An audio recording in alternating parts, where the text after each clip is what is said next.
Welcome to Underworld UK, where Britain's darkest stories are brought to light.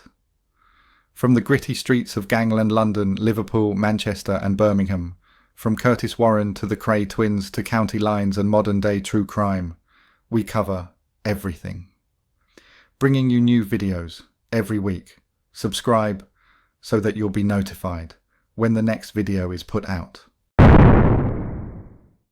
Liverpool, a city of ships, stories and shadows. In the underworld of Britain's drug trade, few names carry as much infamy as John Haase, a man who built a heroin empire, fooled the highest levels of government and paid a heavy price for his ambition. This is the story of John Haase, the gangster who conned the Home Secretary. John Haase was born in Liverpool in the early 1950s, growing up amid the poverty and post-war rebuilding of the city. Like many young men of his generation, he was drawn to the street and to crime.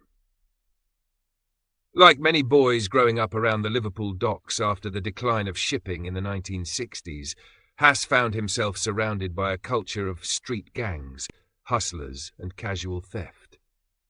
From a young age, he was known as streetwise, aggressive and unusually bold. According to police and press reports, by his teens, Haase was already involved in petty thefts, car crime and protection rackets. In the back streets of Liverpool, he earned a reputation as a tough young enforcer, willing to use violence to settle scores. Most sources place his youth in areas like Everton and Kirkdale, where poverty, unemployment and petty crime were widespread. He started with petty theft as a boy, shoplifting, stealing bicycles and breaking into warehouses near the docks. He also got involved in car ringing as a teenager, stealing cars and altering their identities to resell them. He reportedly ran protection rackets in his teens and early 20s, demanding money from market traders and small business owners in exchange for security. By the 1970s, Haase's crimes were no longer just petty. In the late 1970s or early 1980s, he was first convicted of burglary and violent assault. He served at least one short prison sentence for assault and affray. He was also arrested multiple times on suspicion of handling stolen goods and running protection rackets, though not all cases led to convictions.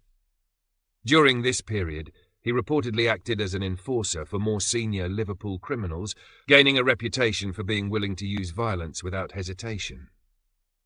One former detective told the press later that Haase was already feared by his mid-20s, known for smiling while he threatened to burn someone's house down. But it wasn't just violence that marked him out, it was his ambition. Haase wanted more than scraps. He wanted power, money, and respect.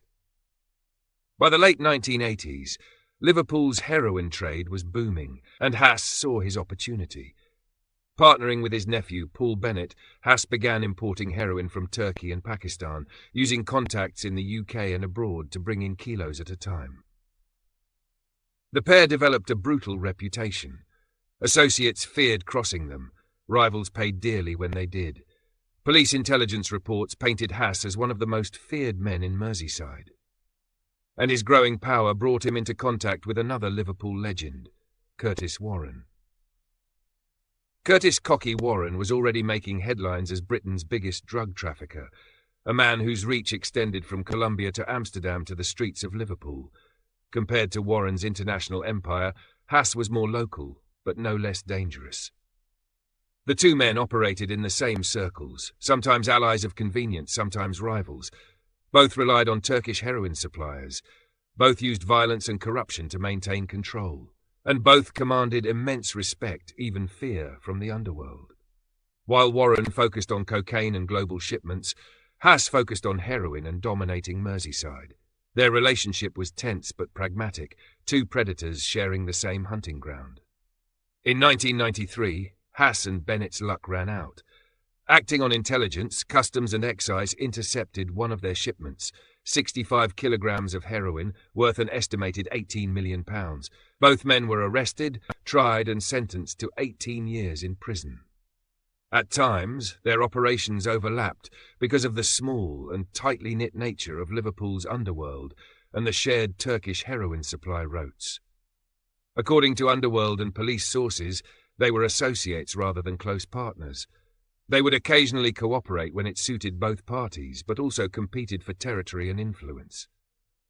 For most, that would have been the end of the story. But for John Haase, prison was just another playing field. From behind bars, Haase hatched a plan so bold it would fool the Home Secretary himself. In prison, Haase and Bennett began feeding information to the police about weapons supposedly hidden by criminal gangs across Liverpool. Over the next year, authorities recovered more than 150 weapons, explosives and ammunition from 38 locations, including pistols, Uzis, rifles, and even Semtex. The Home Office was impressed. Britain was in the grip of rising gun crime, and here were two men helping to take weapons off the streets. In July 1996, on the recommendation of officials, Home Secretary Michael Howard signed a royal prerogative of mercy. Haase and Bennett were released after serving just 11 months. There were allegations, never proven in court, that Haase paid £400,000 to Howard's cousin, Simon Bakerman, to help secure the pardon. But it was all a lie. Investigations later revealed that Haase and his associates had planted the weapons themselves, creating the danger, then solving it to win their freedom. Haase and Bennett weren't uncovering caches belonging to other criminals.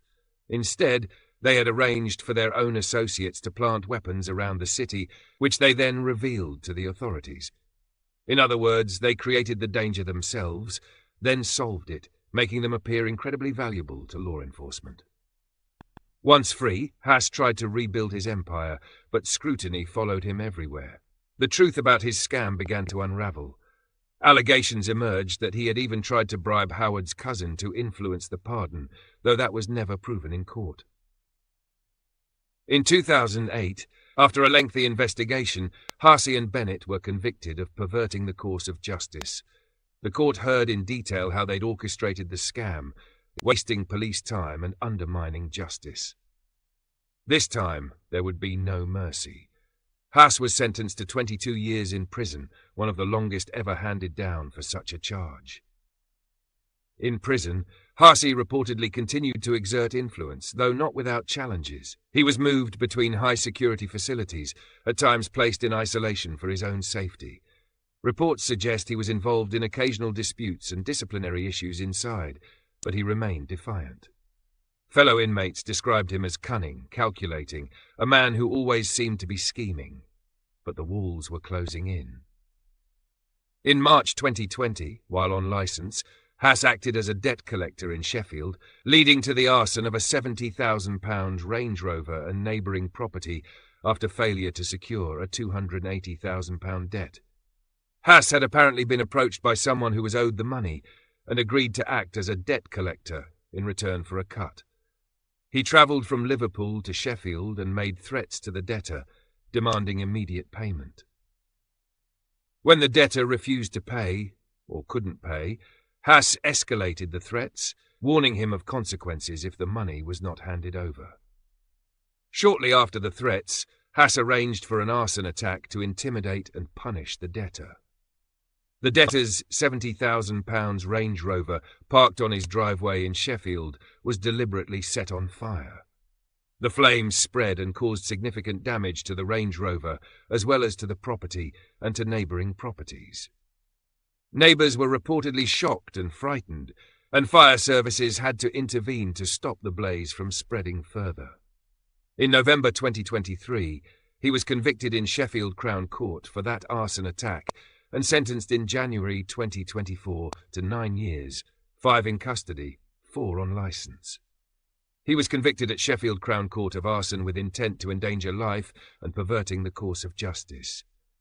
At sentencing in January 2024, the judge described him as unrepentant and calculating, noting that the attack could have seriously injured or killed someone. As a result, his licence was revoked, and he's now served the remainder of his 22-year sentence, projected to be behind bars until June 2030. Even decades after his rise in the Liverpool underworld, and despite having served long sentences already, this incident showed Haase still operated with the same mix of menace and arrogance he had in his younger years. It also underscored that he hadn't walked away from the criminal world, and still saw himself as someone capable of enforcing debts violently. Now in his 70s, Haase is thought to live quietly, under the watchful eye of authorities. Many believe he still has money hidden from his drug-running days, millions that were never recovered, though nothing has been proven. His story remains one of ambition, audacity and deception, a reminder of how even the highest offices of the land can be fooled by a determined criminal mind. From the streets of Liverpool to the corridors of power, John Haase played the game like few others. Violent, clever and unrepentant, he built an empire, outsmarted the Home Secretary, and paid the price. In the annals of British crime, his name remains etched, not just as a gangster, but as the man who fooled Britain. This has been the story of John Haase, the man, the myth, the con.